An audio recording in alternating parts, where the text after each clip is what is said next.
In recent weeks, you may have seen scary headlines or viral videos on social media.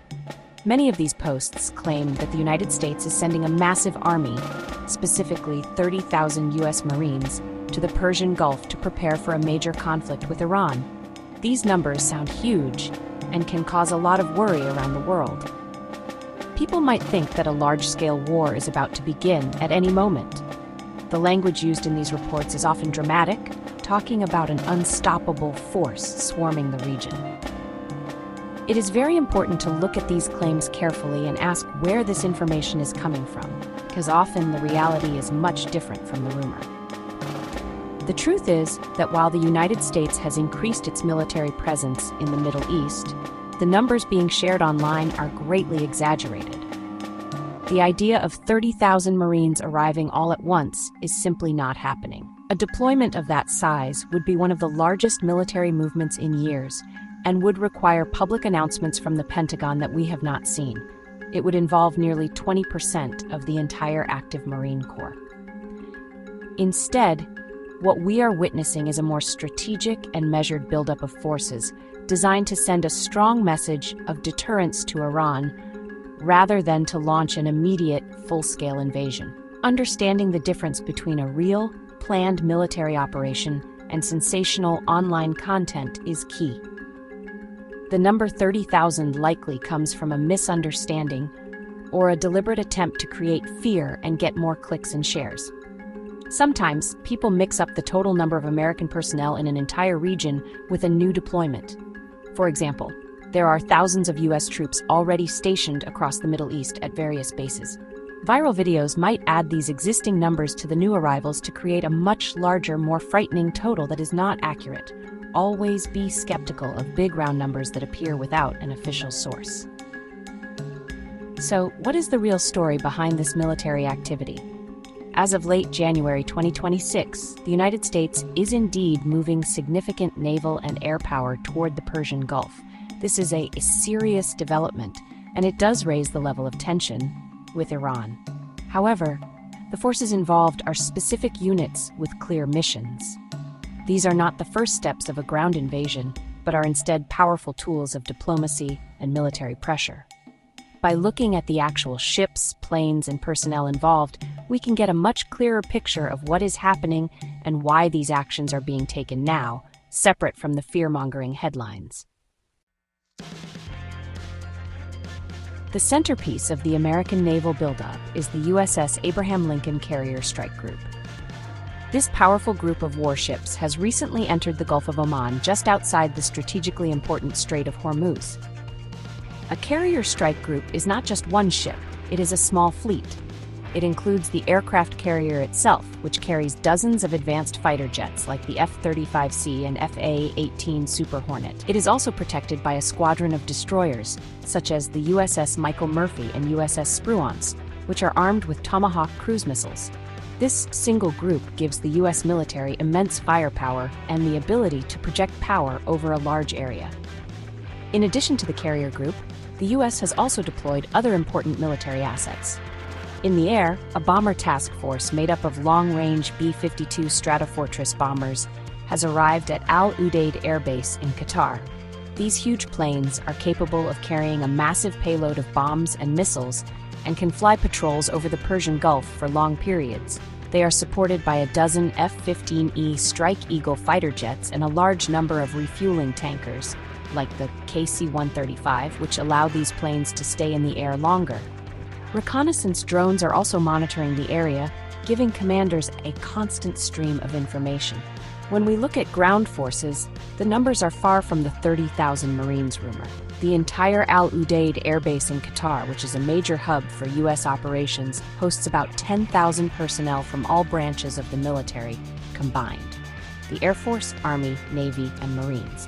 While there are Marines in the region, they are typically part of smaller, highly mobile units. For instance, a Marine Expeditionary Unit, or MEU, which has about 2,200 Marines, often travels with a naval group. But there has been no official announcement of a large Marine Expeditionary Brigade or force, which would be needed to reach the numbers claimed online. Therefore, the real picture is one of advanced technology and strategic positioning, not a massive army of soldiers. The U.S. force includes a carrier strike group, a bomber task force, advanced fighter jets, and various support and special operations units. The total number of newly deployed personnel is in the thousands, not the tens of thousands. This is still a very powerful force, capable of conducting significant military strikes if ordered to do so. However, it is a force configured for air and sea power, not for a large-scale ground occupation, which helps us understand the true U.S. strategy in the region at this moment. The current military movements did not happen in a vacuum. They are part of a longer story of rising tensions between the United States and Iran. A key event that set the stage for today's situation was Operation Midnight Hammer, which took place in June 2025.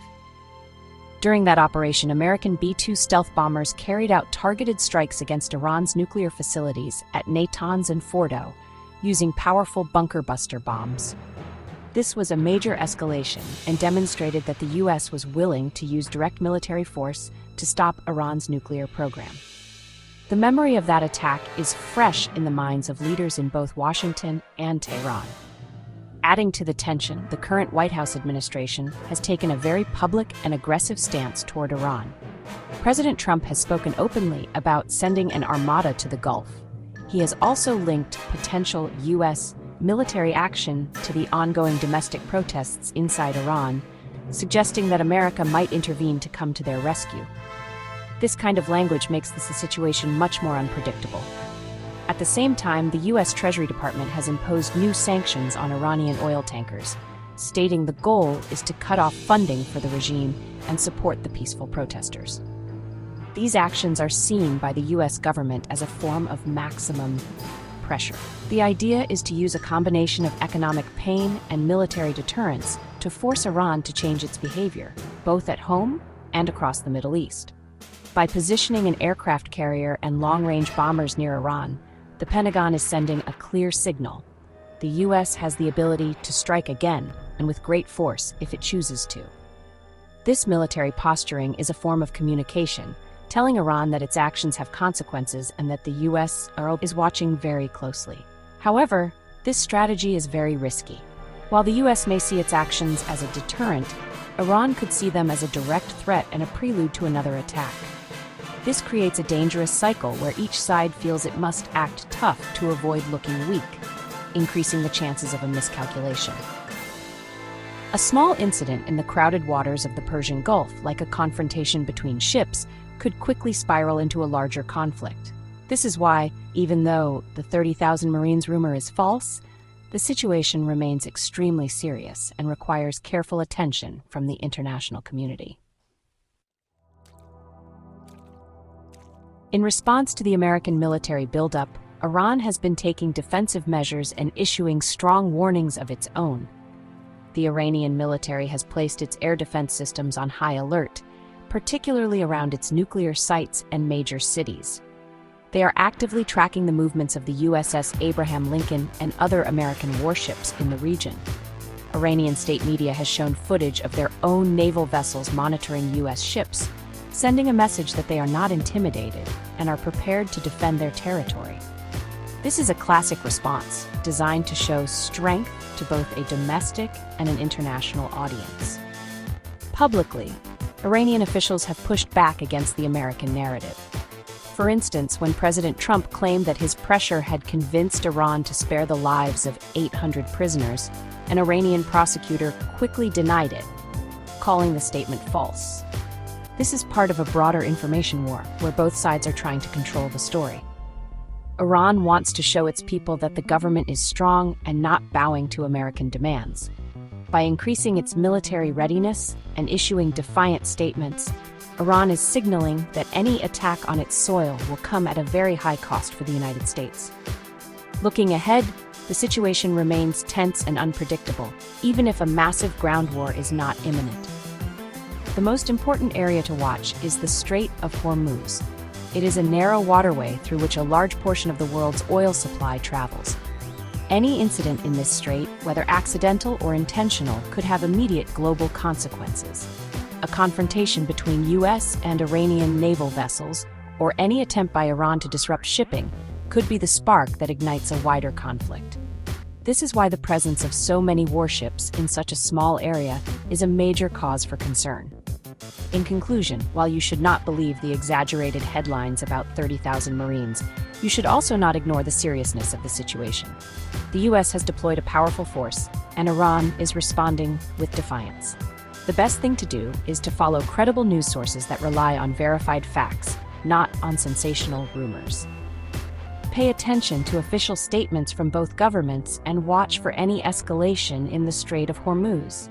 The path forward could lead to de-escalation through diplomacy, but it could also lead to conflict through miscalculation. The world is watching to see which path is chosen.